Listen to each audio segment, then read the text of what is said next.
67세, 이혼 서류에 도장을 찍는 순간 손이 떨렸습니다. 30년간 믿어왔던 남편이 친척들 앞에서 내게 한 말이 아직도 귓가에 맴돌았어요. 얘는 연금만 까먹는 사람이다. 그때 깨달았습니다. 나는 그에게 아내가 아니라 그저 부양해야 할 짐이었다는 것을. 하지만 이것은 끝이 아니라 시작이었습니다. 30년 전 웨딩드레스 피팅을 하던 그날의 설렘이 아직도 생생합니다. 거울 속 내 모습이 마치 동화 속 공주처럼 아름다워 보였어요. 직장에서 만난 3살 연상의 그는 다정하고 책임감 있는 남자였습니다. 퇴근길마다 회사 앞에서 기다려주고 주말이면 손을 잡고 한강을 걸었죠. 결혼식 날 그가 내 손을 잡고 말했습니다. 평생 당신만 사랑하겠다고, 행복하게 해주겠다고. 그 진심 어린 눈빛을 보며 가슴이 뛰었어요. 하객들의 축복 속에서 우리는 새로운 출발을 다짐했습니다. 그때는 정말 모든 게 완벽해 보였어요. 신혼집은 작은 투룸이었지만 우리에게는 궁전 같았습니다. 퇴근 후 함께 장을 보고 주말이면 손잡고 요리를 했어요. 그는 내가 설거지할 때 뒤에서 안아주곤 했죠. 그런 소소한 일상들이 얼마나 달콤했는지 모릅니다. 처자이가 태어났을 때의 감동도 잊을 수 없어요. 분만실에서 나온 나를 보고 그가 눈물을 흘리며 말했습니다. 고생했다고, 사랑한다고. 육아는 힘들었지만 함께 해나갔어요. 밤중 수유는 내가 하고 기저귀 갈기는 그가 도맡았죠. 아이가 울면 둘이서 번갈아 가며 달래곤 했습니다. 워킹맘으로서의 삶도 버거웠지만 그가 있어 견딜 수 있었어요. 아이가 아프면 회사에 연락해서 대신 병원에 데려가 주곤 했거든요. 집안일도 자연스럽게 분담했습니다. 그는 청소와 빨래를, 나는 요리와 살림을 맡았어요. 둘째가 태어난 후에도 마찬가지였습니다. 비록 경제적으로는 넉넉하지 않았지만 사랑으로 가득한 가정이었어요.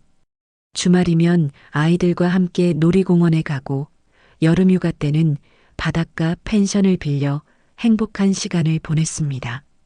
그는 승진을 거듭했고 나도 직장에서 인정받는 직원이 되어갔어요. 우리는 서로를 응원하며 각자의 꿈을 향해 달려갔습니다. 힘든 일이 있으면 밤늦게까지 이야기를 나누며 서로를 위로해주곤 했죠.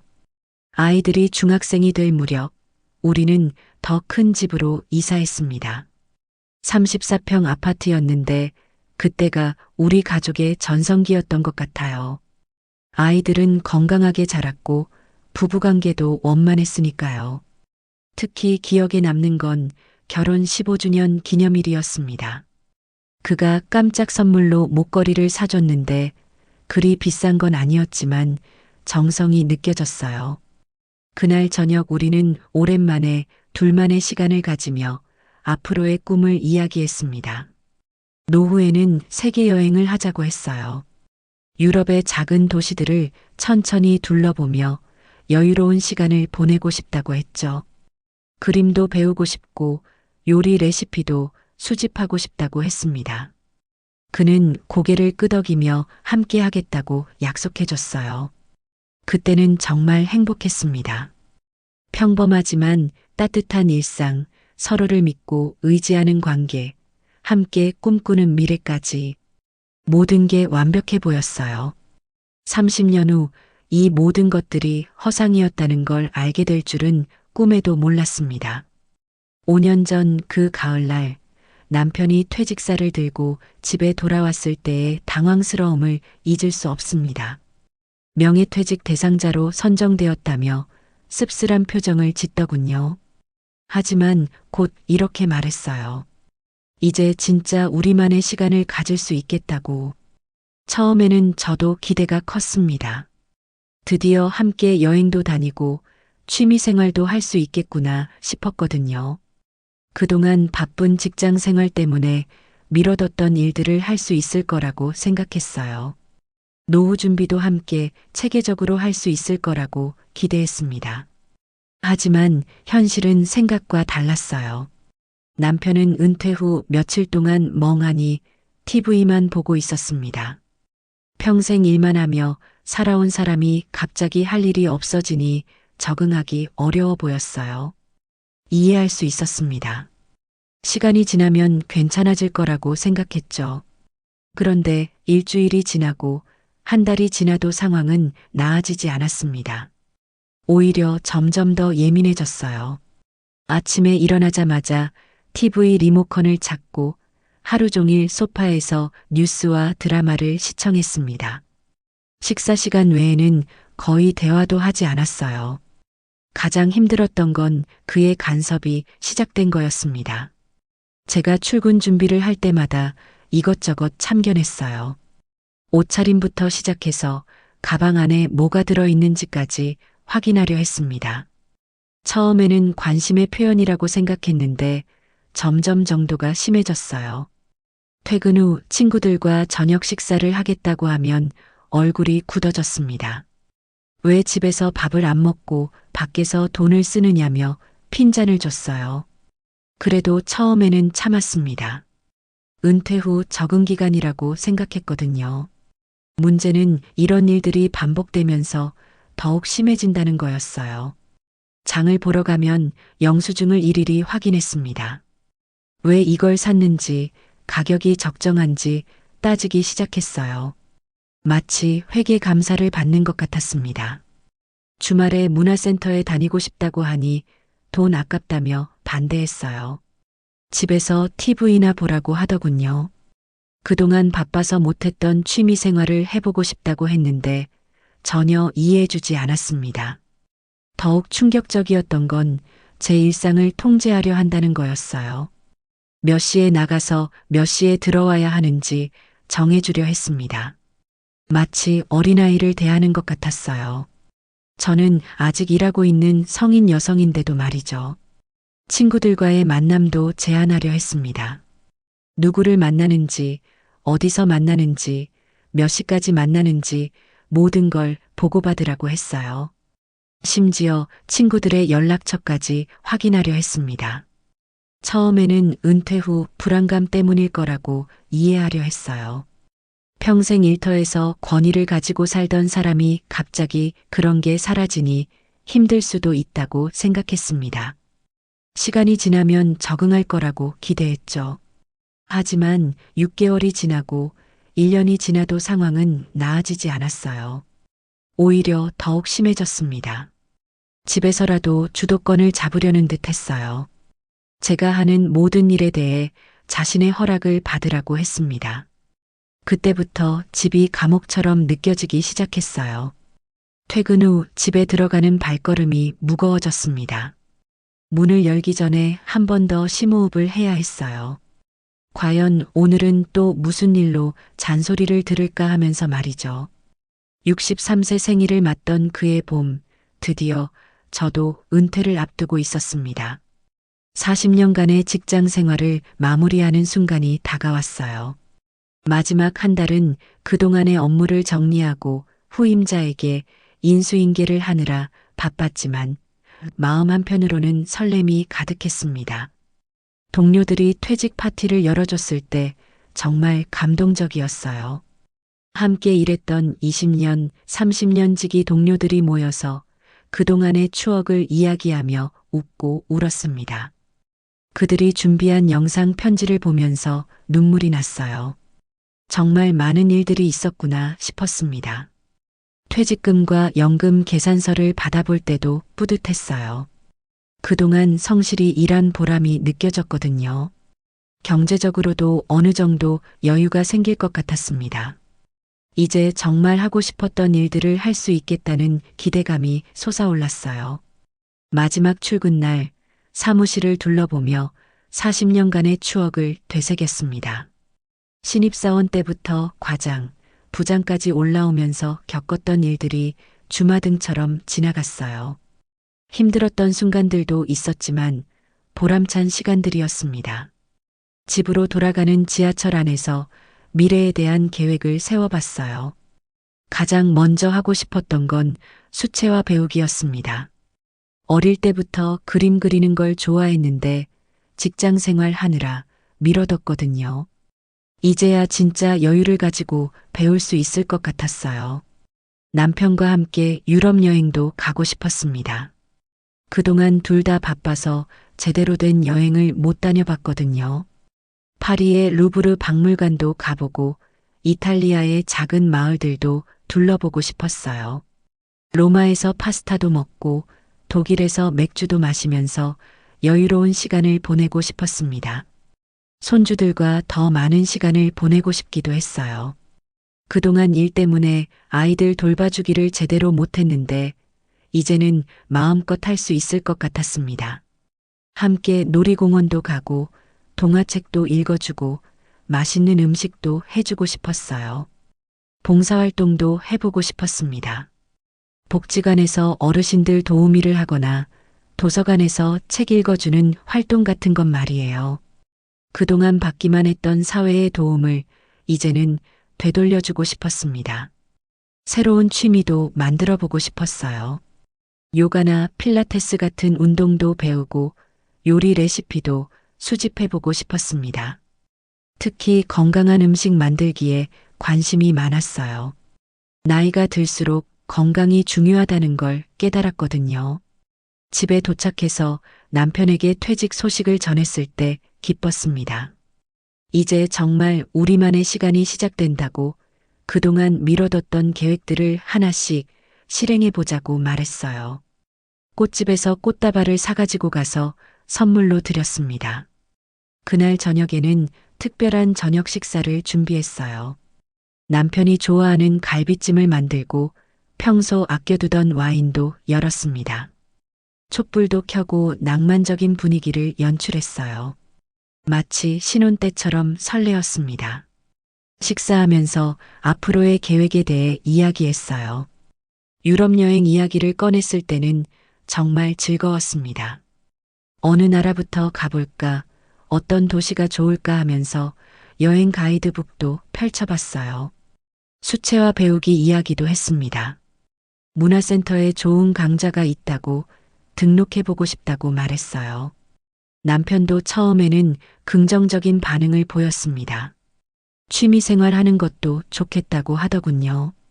그날 밤 잠자리에서도 설렘 때문에 잠이 오지 않았어요. 정말 새로운 인생이 시작된다는 생각에 가슴이 두근거렸습니다. 40년간의 직장 생활을 마치고 이제는 진짜 제 자신을 위한 시간을 가질 수 있게 된 거죠. 다음 날 아침 알람 없이 자연스럽게 일어났을 때의 기분도 새로웠어요. 더 이상 출근 준비를 하지 않아도 된다는 사실이 신기했습니다. 커피 한 잔을 들고 베란다에 나가 아침 공기를 마시며 자유로움을 만끽했어요. 은퇴 후 첫 주말, 설레는 마음으로 남편에게 유럽 여행 이야기를 꺼냈습니다. 미리 준비해온 여행 가이드북을 펼치며 프랑스 파리의 에펠탑 사진을 보여줬어요. 평생의 꿈이었던 세계 여행을 이제야 할 수 있다는 기대감에 가슴이 설렜습니다. 하지만 남편의 반응은 차가웠어요. 가이드북을 덮어버리며 한마디로 잘라버렸습니다. 돈 아깝다고 집에나 있으라고. 그 순간 가슴이 철렁 내려앉는 기분이었어요. 30년간 함께 꿈꿔왔던 계획이 단숨에 무너져 내리는 것 같았습니다. 그래도 포기할 수 없어서 다시 시도해 봤어요. 패키지 여행으로 가면 생각보다 비싸지 않다고 평생 한 번은 가봐야 하지 않겠냐고 설득했습니다. 하지만 돌아오는 건 더욱 차가운 시선뿐이었어요. 늙어서 쓸데없는 꿈 꾸지 말라는 말까지 들어야 했습니다. 수채화 학원 이야기를 꺼냈을 때도 마찬가지였어요. 문화센터에서 좋은 강좌를 찾았다고 한 달에 8만 원이면 된다고 말했습니다. 어릴 때부터 그림 그리는 걸 좋아했는데 이제야 제대로 배울 수 있다고 설명했어요. 남편은 코웃음을 쳤습니다. 나이 60이 넘어서 그림을 배우겠다고 그런 돈이면 차라리 생활비에 보태라고 하더군요. 취미 생활이 왜 쓸데없는 일이 되어버린 건지 이해할 수 없었어요. 40년간 일만 하며 살아온 제게 작은 위로라도 되고 싶었는데 말이죠. 봉사활동 이야기도 같은 반응이었습니다. 복지관에서 어르신들 도우미를 해보고 싶다고 했더니 집안일이나 제대로 하라고 핀잔을 줬어요. 사회에 기여하고 싶다는 마음조차 이해해주지 않았습니다. 가장 충격적이었던 건 그가 한 말이었어요. 이제 연금도 나오니까 집에서 조용히 살면 된다는 거였습니다. 마치 저를 은퇴한 짐승 취급하는 것 같았어요. 더 이상 쓸모가 없으니 구석에 가서 조용히 있으라는 뜻으로 들렸습니다. 그날 밤 잠이 오지 않았어요. 침대에 누워서 천장을 바라보며 생각에 잠겼습니다. 30년간 함께 꿈꿔온 노후가 모두 제 혼자만의 착각이었다는 사실이 믿어지지 않았어요. 언제부터 우리 사이가 이렇게 멀어진 걸까요? 다음 날부터 남편의 태도는 더욱 노골적으로 변했습니다. 제가 외출 준비를 하면 어디 가느냐고 캐묻기 시작했어요. 친구들과 점심 약속이 있다고 하면 돈 쓰지 말고 집에서 먹으라고 했습니다. 마트에 장 보러 간다고 해도 뭘 사올 건지 미리 목록을 만들어 오라고 했어요. 영수증도 꼼꼼히 확인하며 왜 이걸 샀는지 일일이 따졌습니다. 마치 가계부 검사받는 기분이었어요. 더욱 힘든 건 제 모든 일정을 통제하려 한다는 거였어요. 몇 시에 나가서 몇 시에 들어와야 하는지까지 정해주려 했습니다. 60대 성인 여성을 어린아이 다루듯 하는 게 견딜 수 없었어요. 친구들과의 만남도 제한하려 했습니다. 누구를 만나는지, 어디서 만나는지, 무슨 얘기를 하는지까지 보고받으라고 했어요. 심지어 친구들의 전화번호까지 확인하려 했습니다. 어느 날 고등학교 동창 모임에 가겠다고 했더니 아예 금지령을 내렸어요. 늙은 여자들이 모여서 무슨 좋은 얘기를 하겠느냐며 가지 말라고 했습니다. 그 말을 듣는 순간 가슴이 답답해서 숨이 막힐 것 같았어요. 그때 깨달았습니다. 제가 꿈꿔온 노후는 애초에 그의 머릿속에 없었다는 것을. 30년간 함께 계획했다고 생각했던 일들이 모두 제 혼자만의 착각이었다는 사실을 말이에요. 밤마다 베개를 적시며 울었습니다. 40년간 성실히 일해온 제가 왜 이런 대우를 받아야 하는지 모르겠었어요. 평생 가정을 위해 희생해온 세월이 고작 이런 결과로 돌아온다는 게 너무 서글퍼요. 친구들에게도 털어놓을 수 없었습니다. 부부싸움을 남에게 말하는 게 좋지 않다고 생각했거든요. 혼자서 끙끙 앓으며 지내는 날들이 계속됐어요. 그러던 어느 날 거울을 보다가 깜짝 놀랐습니다. 제 얼굴이 말이 아니었거든요. 눈가에 주름이 더 깊어졌고 입꼬리는 아래로 처져 있었어요. 불과 몇 주 만에 이렇게 늙어버린 제 모습이 낯설었습니다. 이대로는 안 되겠다는 생각이 들었어요. 남은 인생을 이렇게 보낼 수는 없었습니다. 뭔가 변화가 필요했어요. 작은 것부터라도 제 의지대로 해보고 싶었습니다. 견디다 못해 결국 몰래라도 제가 원하는 걸 해보기로 마음먹었습니다. 남편 몰래 문화센터에 수채화 강의를 등록했어요. 한 달 수강료는 8만 원이었는데 용돈 통장에서 몰래 빼서 냈습니다. 가슴이 두근거렸지만 설렘도 함께 밀려왔어요. 첫 수업날 거짓말을 해야 했어요. 마트에 장 보러 간다고 하고 집을 나섰습니다. 40년 결혼 생활에서 남편에게 거짓말을 해본 적이 거의 없었는데 이렇게 속이고 나가는 제 자신이 낯설면서도 죄책감이 들었어요. 하지만 문화센터에 도착해서 수채화 도구들을 보는 순간 모든 걱정이 사라졌습니다. 새하얀 도화지와 알록달록한 물감들이 얼마나 아름다워 보이던지요. 어릴 적 꿈을 다시 찾은 것 같은 기분이었어요. 수강생들은 대부분 저와 비슷한 연령대의 여성들이었습니다. 은퇴 후 새로운 취미를 찾아온 분들이 많았어요. 서로 인사를 나누며 이런저런 이야기를 나누는데 모두들 밝고 활기찬 모습이었습니다. 선생님은 30대 여성이었는데 정말 친절했어요. 붙잡는 방법부터 차근차근 가르쳐 주셨습니다. 물감을 섞어서 색을 만드는 것도 신기했어요. 파란색과 노란색을 섞으면 초록색이 되고 빨간색과 노란색을 섞으면 주황색이 되는 걸 보면서 감탄했습니다. 첫 작품으로 사과를 그렸는데 비록 서툴렀지만 제 손으로 직접 그린 그림이라는 게 너무 뿌듯했어요. 선생님이 칭찬해 주시니 더욱 기분이 좋았습니다. 오랜만에 인정받는 기분이었어요. 수업이 끝나고 집으로 돌아가는 길에 발걸음이 가벼웠습니다. 이런 기분이 언제였던가 싶을 정도로 상쾌했어요. 마트에서 장도 보고 집에 들어갔는데 남편은 의심하지 않았습니다. 두 번째 수업에서는 꽃을 그렸어요. 장미꽃이었는데 꽃잎 하나하나를 정성스럽게 그렸습니다. 물감이 도화지에 스며들면서 만들어내는 색감이 정말 아름다웠어요. 시간 가는 줄 모르고 집중했습니다. 함께 수업을 듣는 이미경 씨와 친해졌어요. 저와 비슷한 나이로 역시 은퇴 후 새로운 취미를 찾아온 분이었습니다. 수업 후에 커피를 마시며 이야기를 나누는데 서로의 상황이 비슷해서 공감대가 형성됐어요. 이미경 씨도 남편의 반대 때문에 몰래 다니고 있다고 했습니다. 은퇴 후 집에서만 있으라는 남편 때문에 답답해서 나왔다고 하더군요.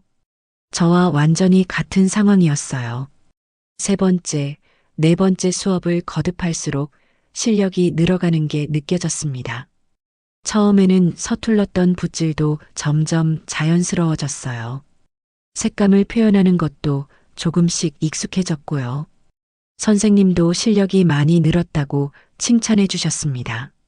무엇보다 좋았던 건 그 2시간 동안만큼은 모든 걱정을 잊을 수 있다는 거였어요.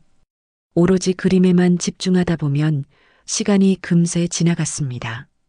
남편의 잔소리도 답답한 현실도 모두 사라지는 것 같았어요. 한 달이 지나갈 무렵 작은 개인전 같은 걸 열어보자고 선생님이 제안하셨습니다. 그동안 그린 작품들을 모아서 전시해보자는 거였어요. 정말 설렜습니다. 제 그림을 다른 사람들이 볼 수 있다니요. 하지만 그때 문제가 생겼습니다. 남편이 통장 정리를 하다가 문화센터 수강료가 빠져나간 걸 발견한 거예요. 평소보다 일찍 집에 돌아온 제게 따져 물었습니다.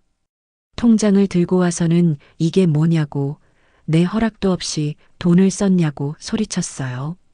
8만 원 때문에 도둑 취급을 받는 기분이었습니다. 평생 가정을 위해 희생해온 제가 고작 8만 원 쓴 것도 허락받아야 하는 신세가 된 현실이 너무 서글퍼요. 그림을 배우고 있다고 솔직하게 말했습니다. 취미생활 좀 하면 안 되겠냐고 제 용돈으로 한 거라고 설명했어요. 하지만 남편은 들으려 하지 않았습니다. 늙어서 쓸데없는 짓 한다며 당장 그만두라고 했어요. 그런 돈이면 생활비에 보태는 게 낫다고 하더군요. 제가 40년간 벌어온 돈으로 하는 취미 활동인데도 왜 그렇게 반대하는지 이해할 수 없었어요. 결국 통장을 압수당했습니다. 앞으로는 모든 지출을 미리 상의하라고 하더군요. 60대 성인이 용돈을 압수당하는 상황이 믿어지지 않았어요. 이런 굴욕을 당해야 할 이유가 뭔지 모르겠었습니다. 그날 밤 화장실에서 혼자 울었어요. 겨우 한 달 동안이었지만 너무 행복했거든요. 그림을 그리는 시간만큼은 정말 자유로웠는데 그것마저 빼앗겨버린 현실이 받아들여지지 않았습니다. 다음 날 이미경 씨에게 전화해서 수업을 그만둔다고 말해야 했어요. 사정을 설명하니 이미경 씨도 안타까워하며 위로해 주셨습니다. 언젠가 다시 함께 그림을 그릴 수 있을 거라고 격려해 주셨어요. 선생님께도 죄송한 마음이 컸어요. 열심히 가르쳐 주셨는데 중간에 그만둬서 미안했습니다. 언젠가 기회가 되면 다시 오겠다고 말씀드렸지만 과연 그런 날이 올까 싶었어요. 그해 추석, 큰아들 집에서 가족 모임이 있었습니다. 친척들이 모두 모이는 자리였어요. 오랜만에 보는 얼굴들이 반가웠지만 동시에 걱정도 됐습니다. 남편이 요즘 제게 대하는 태도가 어떨지 뻔했거든요. 식사가 시작되고 분위기가 화기애애해졌을 때였어요. 처남댁이 저에게 관심 있게 물어봤습니다. 형수님 요즘 뭐 하시냐고, 은퇴하시고 여유로우시겠다고. 정말 순수한 호기심에서 나온 질문이었어요. 저는 대답하려고 입을 열었는데 남편이 먼저 말했습니다. 그 순간을 지금도 생생히 기억해요. 얘는 은퇴하고 집에서 놀기만 한다고, 그림 그린다고, 돈만 축내고, 연금만 까먹는 사람이라고 했습니다. 그 말을 듣는 순간 온몸이 얼어붙는 것 같았어요. 친척들 앞에서 이런 모욕을 당할 줄은 꿈에도 몰랐습니다. 40년간 성실히 일해온 제가 고작 연금만 까먹는 사람으로 취급받는 현실이 믿어지지 않았어요. 더욱 충격적이었던 건 친척들의 반응이었어요. 어색한 침묵이 흘렀지만 누구도 저를 편들어주지 않았습니다. 오히려 남편의 말에 동조하는 듯한 분위기였어요. 여자는 나이 들면 집에 있는 게 맞다는 식으로 말이죠. 처남이 맞장구를 쳤어요. 요즘 나이 든 여자들이 너무 나댄다고, 집에서 조용히 있으면 되는데 괜히 밖으로 나돌아다닌다고 했습니다. 그 말까지 들으니 정말 숨이 막힐 것 같았어요. 식사 내내 고개를 들 수 없었습니다. 입맛도 없어서 숟가락을 들 수도 없었어요. 평생 쌓아온 자존심이 한순간에 무너져 내리는 기분이었습니다. 이런 굴욕을 당하면서까지 이 자리에 있어야 하나 싶었어요. 큰 며느리가 조심스럽게 위로의 말을 건넸지만 별로 도움이 되지 않았어요. 이미 엎질러진 물이었거든요. 친척들 앞에서 당한 모욕은 되돌릴 수 없는 일이었습니다. 집으로 돌아가는 차 안에서 남편에게 물어봤어요. 왜 그렇게 말했느냐고, 사람들 앞에서 저를 그렇게 모욕할 필요가 있었느냐고. 하지만 돌아온 대답은 더욱 충격적이었어요. 사실대로 말한 거 아니냐고 하더군요. 실제로 집에서 놀고 먹고 있지 않느냐고, 별로 하는 일도 없으면서 돈만 쓴다고 했습니다. 제가 40년간 일하며 벌어온 돈인데도 마치 남편의 돈처럼 말하는 게 어이없었어요. 그날 밤 잠이 오지 않아서 거실로 나왔어요. 소파에 앉아서 지난 30년을 되돌아봤습니다. 언제부터 이렇게 됐을까요? 언제부터 제가 이런 대우를 받아야 하는 존재가 된 걸까요? 신혼 때는 분명히 서로를 존중했었어요. 제 의견도 들어주고 함께 결정했었죠. 아이들 교육 문제든 집안일이든 모든 걸 의논했었는데 언제부터 이렇게 일방적으로 변한 걸까요? 아마도 남편이 승진하면서 권위의식이 생긴 것 같았어요. 직장에서 부하 직원들을 대하듯 저를 대하기 시작했던 것 같습니다. 그리고 제가 그걸 묵인해왔던 것도 문제였어요. 가정의 평화를 위해서라는 명목으로 참고 또 참았습니다. 아이들 교육에 지장을 주면 안 된다는 생각에 웬만한 건 넘어갔어요. 그런데 그게 독이 되어서 이런 상황까지 온 것 같았습니다. 다음 날부터 친척들의 시선이 신경 쓰였어요. 혹시 저를 어떻게 생각할까 싶어서 외출하기도 꺼려졌습니다. 동네에서 아는 사람들을 마주치는 것도 부담스러웠어요. 며리들은 그 후로 안부 전화를 자주 해줬어요. 괜찮으시냐고, 힘든 일 있으면 언제든 말씀하시라고 했습니다. 고마웠지만 한편으로는 더 초라해지는 기분이었어요. 아들과 딸들에게도 미안했어요. 부모가 이런 모습을 보여줘서 말이죠. 특히 딸은 제게 따로 전화해서 괜찮으시냐고 물어봤어요. 엄마가 너무 힘들어 보인다고 아빠한테 한마디 할까 하고 하더군요.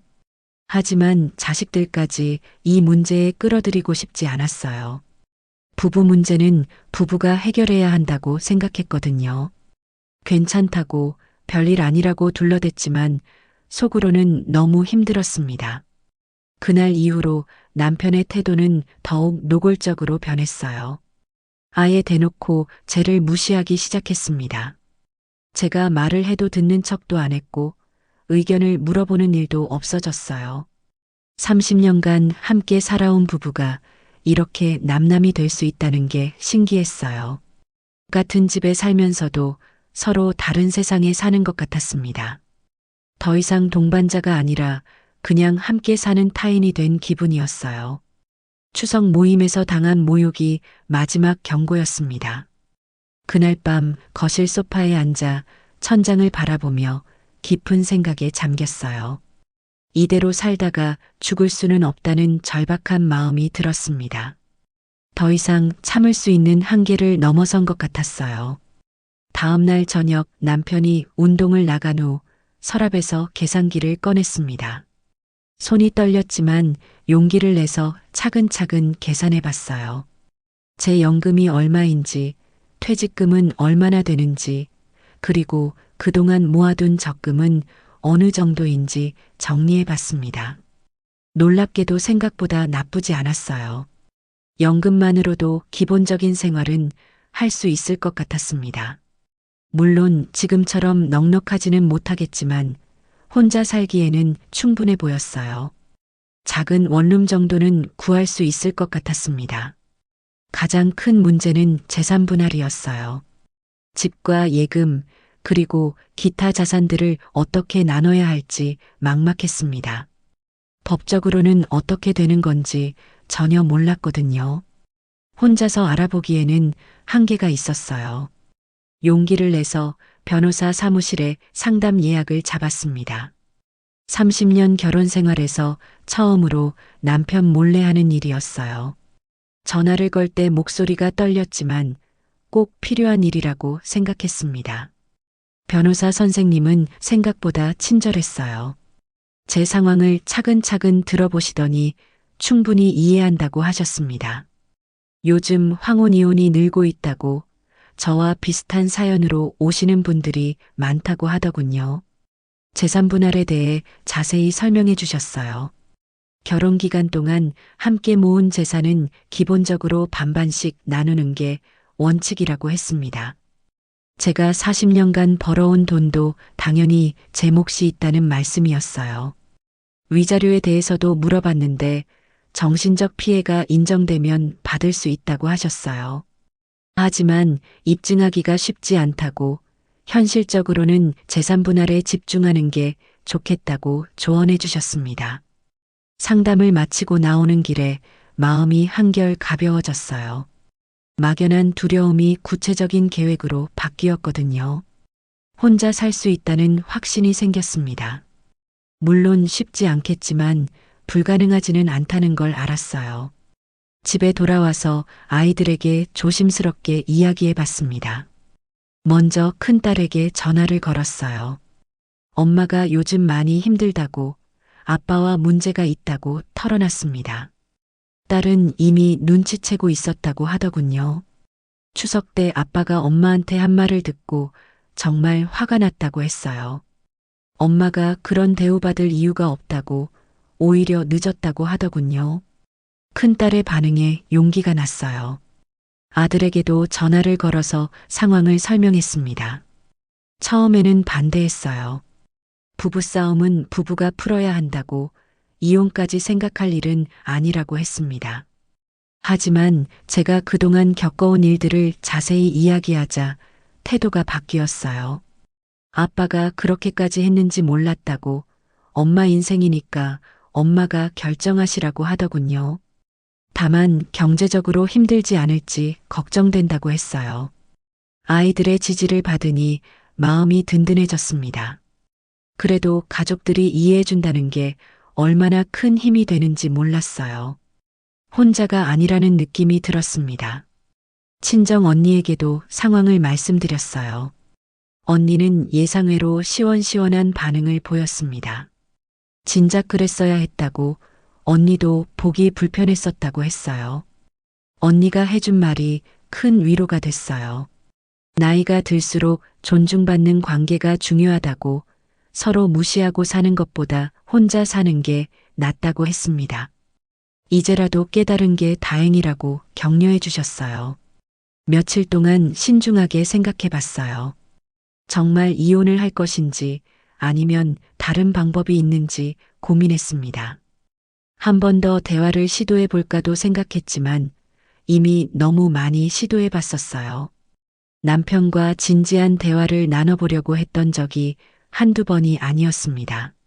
하지만 매번 제 말을 들으려 하지 않았어요. 오히려 잔소리한다고, 나이 들어서 까칠해졌다고 핀잔만 줬습니다. 더 이상 변화를 기대하기 어렵다는 결론에 이르렀어요. 사람은 60대가 되어서 갑자기 바뀌지 않습니다. 30년간 쌓인 관계의 문제를 이제 와서 고치기는 어려울 것 같았어요. 무엇보다 제 자존감이 더 이상 무너지기 전에 결정해야 한다고 생각했습니다. 이대로 계속 살다가는 정말 아무것도 할 수 없는 사람이 될 것 같았어요. 아직 건강할 때 새로운 삶을 시작해야겠다고 마음먹었습니다. 마지막으로 경제적 계획을 다시 한번 점검해 봤어요. 재산 분할을 받으면 작은 원룸 전세는 충분히 구할 수 있을 것 같았습니다. 연금으로 생활비를 충당하고 필요하면 간단한 아르바이트도 할 수 있을 거라고 생각했어요. 물론 지금보다는 경제적으로 빠듯할 거예요. 하지만 매일 눈치 보고 사는 것보다는 훨씬 나을 것 같았습니다. 돈이 좀 부족해도 자유롭게 사는 게 더 행복할 거라고 확신했어요. 결심이 서자 마음이 차분해졌습니다. 이제 언제 어떻게 이야기할지만 정하면 됐어요. 가장 좋은 타이밍을 기다리며 마음의 준비를 했습니다. 그해 겨울 어느 조용한 오후 드디어 결심을 실행에 옮겼습니다. 남편이 거실에서 TV를 보고 있을 때 이혼 서류를 내밀었어요. 손이 떨렸지만 목소리만큼은 차분하게 유지하려고 노력했습니다. 남편은 처음에 농담인 줄 알았다고 하더군요. 서류를 보더니 미친 소리 하지 말라며 밀어냈어요. 하지만 제 표정을 보고는 진짜라는 걸 깨달은 것 같았습니다. 얼굴이 순식간에 굳어지더군요. 왜 갑자기 이런 소리를 하느냐고, 뭐가 불만이냐고 따져 물었어요. 그동안 쌓였던 감정들이 한꺼번에 쏟아져 나왔습니다. 추석 때 친척들 앞에서 한 말부터 시작해서 평소에 저를 어떻게 대했는지 하나하나 이야기했어요. 남편은 그런 게 이혼 사유가 되느냐며 황당해했습니다. 부부싸움이야 누구나 하는 거 아니냐고, 너무 예민하게 받아들인다고 하더군요. 여전히 제 마음을 이해하려 하지 않았어요. 더욱 화가 났던 건 제가 할 일이 없어서 트집을 잡는다고 한 말이었어요. 은퇴하고 나서 할 일이 없으니까 이상한 생각을 한다는 거였죠. 정말 끝까지 저를 무시하는구나 싶었습니다. 며칠간 설득하려고 했지만 제 의지는 흔들리지 않았어요. 오히려 그 며칠 동안 남편이 보인 태도 때문에 더욱 확신하게 됐습니다. 여전히 제 마음을 이해하려 하지 않았거든요. 결국 변호사를 통해 조정 신청을 했어요. 법원에서 하는 이혼 조정이었는데 처음 가보는 곳이라 떨렸습니다. 하지만 돌이킬 수 없는 선택이라고 생각하며 용기를 냈어요. 조정 과정은 생각보다 담담했어요. 조정위원 선생님들이 양쪽 이야기를 차근차근 들어주셨습니다. 남편은 끝까지 이해할 수 없다는 반응이었지만 제 의지가 확고하다는 걸 인정할 수밖에 없었어요. 재산분할 협의가 가장 복잡했습니다. 집과 예금, 퇴직금 등을 어떻게 나눌지 결정해야 했거든요. 다행히 큰 분쟁 없이 합의가 이뤄졌어요. 제가 요구한 것도 법적으로 타당한 수준이었고 남편도 더 이상 다툴 의미가 없다고 생각한 것 같았습니다. 조정이 성립된 날 법원을 나서면서 이상한 기분이 들었어요. 30년 결혼 생활이 끝났다는 해방감과 동시에 막막함도 느껴졌습니다. 이제 정말 혼자가 된다는 현실이 실감났어요. 가장 먼저 한 일은 새로운 보금자리를 찾는 것이었어요. 부동산을 여러 곳 다니며 원룸을 알아봤습니다. 혼자 살기에 적당한 크기의 깔끔한 곳을 찾았어요. 15평 정도의 작은 공간이었지만 제게는 궁전 같았습니다. 집 구하는 과정에서 많은 걸 배웠어요. 전세 계약서 쓰는 법부터 시작해서 전기, 가스, 인터넷 개통까지 모든 걸 혼자 해야 했거든요. 처음에는 어려웠지만 하나하나 해결해 나가는 재미도 있었어요. 이사하는 날 짐은 많지 않았습니다. 30년간 모았던 물건들 중에서 정말 필요한 것만 가져왔어요. 옷가지 몇 벌과 개인적인 물건들, 그리고 몰래 그렸던 수채화 몇 점이 전부였습니다. 새집 열쇠를 받아든 순간 눈물이 났어요. 무서우면서도 자유로운 느낌이었습니다. 처음으로 누구의 허락도 받지 않고 나만의 공간을 갖게 된 거였어요. 67세에 처음 경험하는 독립이었습니다. 첫날 밤은 잠이 오지 않았어요. 모든 게 낯설었거든요. 하지만 무엇보다 조용했어요. 누군가의 잔소리도 눈치도 볼 필요가 없었습니다.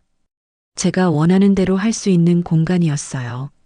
다음 날 아침 커피 한 잔을 들고 작은 베란다에 나갔습니다.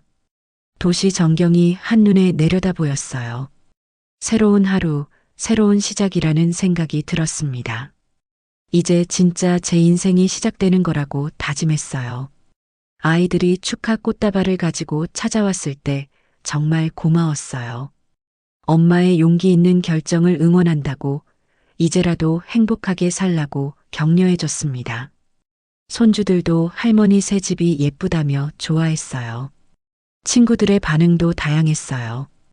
어떤 분들은 걱정하며 다시 생각해보라고 했지만 대부분은 잘했다고 격려해줬습니다. 특히 비슷한 처지의 친구들은 부러워하기도 했어요. 가장 기뻤던 건 이미경 씨의 연락이었어요. 소식을 듣고 축하한다며 전화를 주셨습니다. 이제 마음껏 그림을 그릴 수 있겠다고 함께 전시회도 해보자고 하시더군요. 새로운 생활에 적응하는 건 생각보다 어렵지 않았어요. 오히려 매일이 새로웠습니다. 아침에 일어나서 하루 계획을 세우는 것부터 모든 게 제 마음대로였어요. 물론 경제적으로는 빠듯했어요. 이전보다 훨씬 절약해야 했습니다.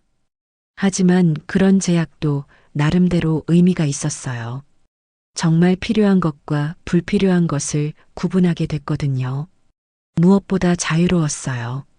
누구의 허락도 받지 않고 원하는 걸 할 수 있다는 게 이렇게 소중한 줄 몰랐습니다.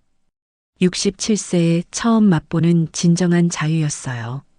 새로운 삶의 첫 달은 예상보다 훨씬 어려웠습니다. 혼자 사는 것에 대한 막연한 기대와 현실 사이의 간극이 컸어요. 가장 힘든 건 갑작스러운 외로움이었습니다. 30년간 누군가와 함께 살다가 갑자기 혼자가 되니까 적응이 쉽지 않았어요. 첫 주에는 매일 울었습니다. 아침에 일어나면 아무도 없는 집이 너무 조용했어요. 그동안 남편의 잔소리가 싫었는데 막상 없으니까 이상하게 허전했습니다. 사람의 마음이 참 복잡하다는 걸 깨달았어요. 경제적인 문제도 만만치 않았어요. 이론적으로는 계산해 봤지만 실제로 살아보니 예상보다 돈이 많이 들었습니다. 전기세, 가스비, 관리비 등 각종 공과금부터 시작해서 생활용품까지 모든 게 돈이었어요. 특히 식비가 문제였습니다. 혼자 먹는 밥을 차려 먹기가 이렇게 어려운 줄 몰랐어요. 반찬을 만들어도 혼자서는 다 먹지 못해서 버리게 되고 그렇다고 매번 사 먹자니 돈이 아까웠습니다. 첫 번째 달 생활비를 계산해 보니 예산을 훌쩍 넘어버렸어요. 이대로 가면 몇 달 못 가서 돈이 떨어질 것 같았습니다. 뭔가 대책을 세워야 했어요. 아르바이트를 해야 한다는 생각이 들었습니다. 하지만 67세에 일자리를 구하는 게 쉬운 일은 아니었어요. 여러 곳에 문의해 봤지만 나이 때문에 거절당하는 경우가 많았습니다. 젊었을 때는 몰랐는데 나이 차별이 이렇게 심한 줄 몰랐어요. 그러던 중 동네 카페에서 일할 기회가 생겼습니다.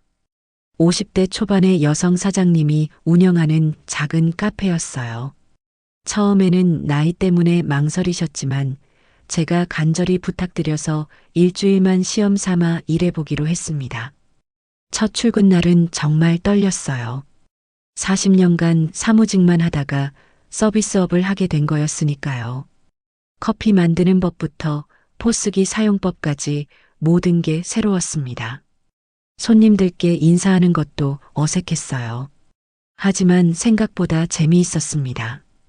오랜만에 사람들과 어울리며 일하는 기분이 좋았어요. 손님들도 대부분 친절했고 특히 제 또래 손님들은 저를 보고 대단하다며 격려해 주기도 했습니다. 사장님도 제 성실함을 인정해 주셨어요. 나이에 비해 정말 열정적이라고 젊은 아르바이트생들보다 훨씬 책임감 있게 일한다고 칭찬해 주셨습니다. 한 달 후에는 정식으로 채용해 주셨어요. 아르바이트를 시작하면서 생활 패턴이 생겼습니다. 주 3일 하루 4시간씩 일했는데 그 정도만으로도 기본 생활비는 충당할 수 있었어요. 무엇보다 사람들과 어울릴 수 있다는 게 좋았습니다. 동시에 그동안 미뤄뒀던 수채화도 다시 시작했어요. 이미경 씨와 연락을 취해서 새로운 문화센터 강좌에 함께 등록했습니다. 이번에는 누구의 허락도 받을 필요가 없었어요. 제 돈으로 제가 원하는 걸 하는 거였으니까요. 수채화 수업에 다시 나가는 첫날, 설렘으로 가슴이 벅찼습니다. 1년 만에 다시 붓을 잡는 거였어요. 손이 좀 굳어 있었지만 곧 감을 되찾을 수 있었습니다. 역시 좋아하는 일은 몸이 기억하는 것 같았어요. 새로운 수강생들과도 금세 친해졌습니다. 비슷한 나이의 여성들이 대부분이었는데 각자 나름의 사연을 가지고 있었어요. 남편과 사별한 분, 자녀들이 독립한 후 새로운 취미를 찾는 분 등 다양했습니다. 그 중에서도 박영숙 씨와 특히 가까워졌어요. 저보다 5살 어린 분인데 역시 황혼 이혼을 경험하신 분이었습니다. 서로의 처지를 이해하다 보니 자연스럽게 친해졌어요. 함께 전시회도 보러 다니고 맛집 탐방도 했습니다. 요가도 시작했어요. 건강 관리가 중요하다는 생각이 들어서였습니다. 혼자 살면서 몸이라도 건강해야 한다고 생각했거든요. 처음에는 몸이 굳어 있어서 힘들었지만 점점 유연해지는 게 느껴졌어요. 무엇보다 온라인 커뮤니티 활동이 큰 도움이 됐습니다. 황혼이혼을 경험한 여성들의 모임이 있었는데 거기서 많은 정보와 위로를 얻었어요. 비슷한 처지의 사람들과 이야기를 나누니까 제가 혼자가 아니라는 걸 실감할 수 있었습니다. 온라인에서 만난 분들과 오프라인 모임도 가졌어요. 한 달에 한 번씩 모여서 근황을 나누고 서로 조언을 해주곤 했습니다. 나이는 다들 비슷했지만 경험과 지혜가 다양해서 많이 배울 수 있었어요.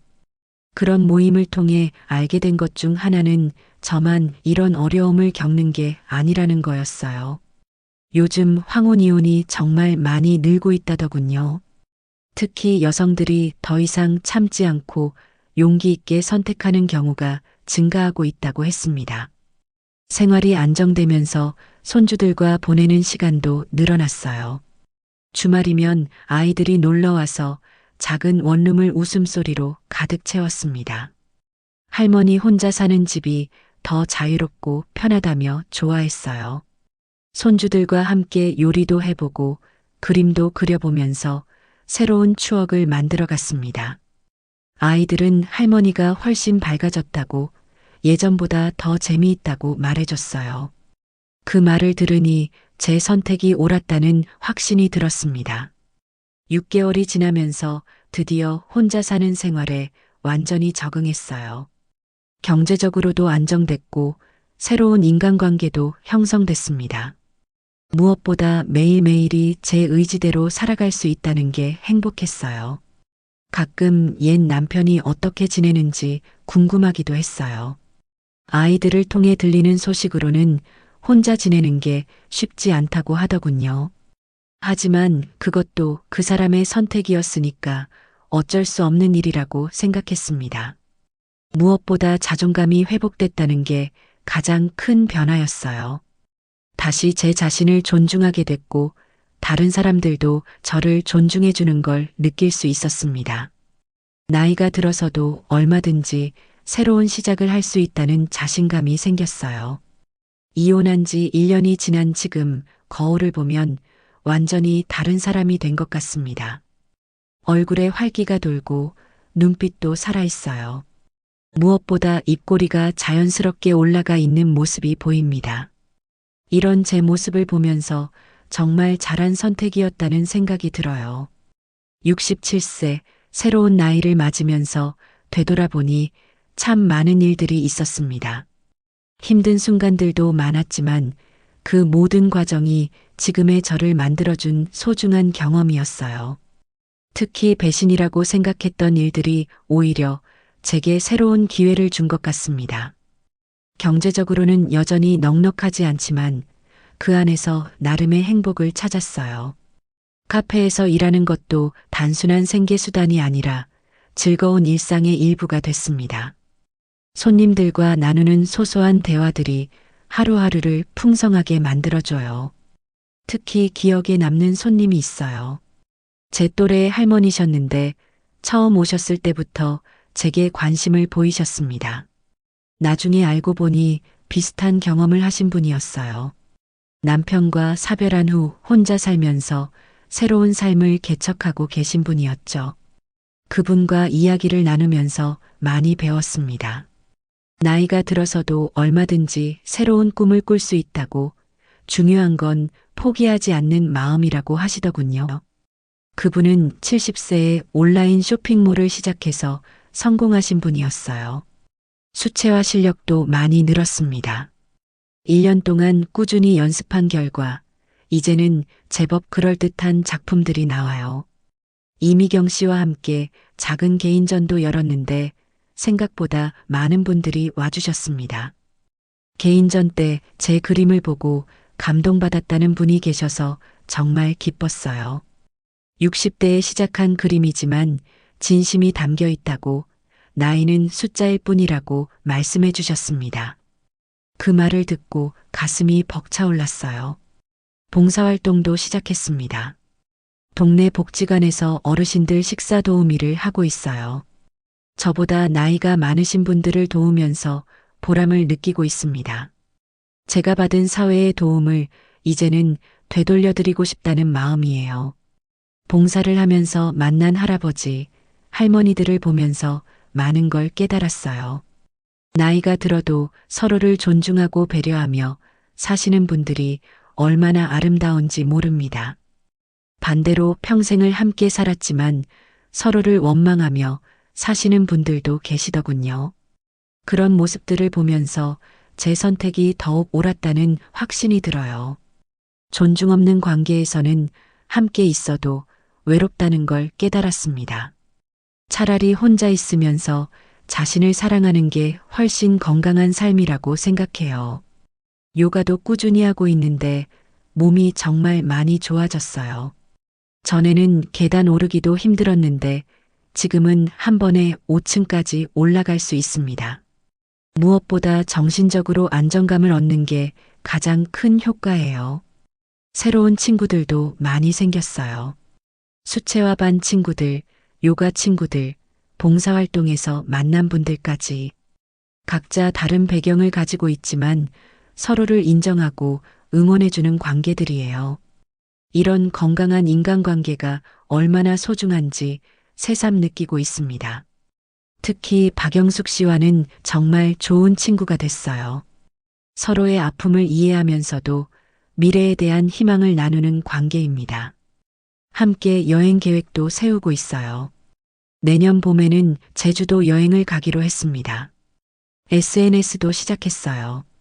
젊은 손주들이 가르쳐줘서 인스타그램을 하고 있는데 제 일상을 기록하고 공유하는 재미가 쏠쏠해요. 특히 그림 그리는 과정을 올리면 많은 분들이 좋아해 주십니다. 온라인에서 만난 비슷한 처지의 여성들과도 꾸준히 소통하고 있어요. 서로의 근황을 나누고 어려움이 있을 때는 조언을 구하기도 합니다. 나이가 들어서도 새로운 친구를 만들 수 있다는 게 신기하면서도 감사해요. 가장 큰 변화는 아이들과의 관계가 더 좋아진 거예요. 전에는 부모의 갈등 때문에 아이들도 눈치를 봤는데 지금은 자연스럽게 대화할 수 있어요. 오히려 엄마의 용기 있는 선택을 응원한다며 더 자주 안부를 묻습니다. 손주들과의 시간도 더욱 소중해졌어요. 할머니 집에 오면 자유롭게 뛰어놀 수 있다며 좋아합니다. 함께 그림도 그리고 요리도 하면서 새로운 추억을 만들어가고 있어요. 며칠 전에는 손주가 이런 말을 했어요. 할머니가 훨씬 젊어 보인다고, 예전보다 더 예쁘다고 하더군요. 아이들의 순수한 말이지만 정말 기뻤습니다. 마음이 건강해지니까 겉모습도 달라지는 것 같아요.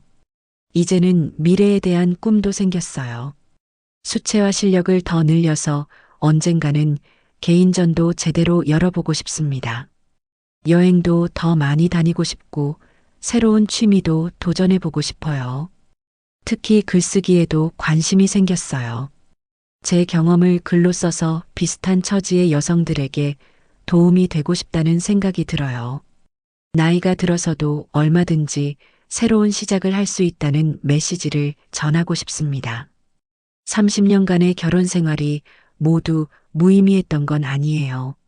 아이들이라는 소중한 결실이 있었고 나름의 행복한 시간들도 있었습니다. 하지만 이제는 저를 위한 시간이라고 생각해요. 배신이라고 생각했던 남편의 태도도 이제는 다르게 봅니다. 오히려 그런 일들이 있었기 때문에 용기를 낼 수 있었던 것 같아요. 만약 그대로 참고 살았다면 지금의 행복은 없었을 거예요. 67세, 많은 사람들이 인생의 막바지라고 생각하는 나이지만 저에게는 새로운 시작입니다. 나이는 정말 숫자일 뿐이라는 걸 매일 실감하고 있어요. 중요한 건 마음가짐이고 포기하지 않는 의지인 것 같습니다. 지금 이 순간이 제 인생에서 가장 행복한 시기라고 자신 있게 말할 수 있어요. 존중받지 못하는 관계에서 벗어나 진정한 자유를 찾았거든요. 배신 속에서 다시 태어난 저는 매일 새로운 꿈을 꾸며 살아가고 있습니다.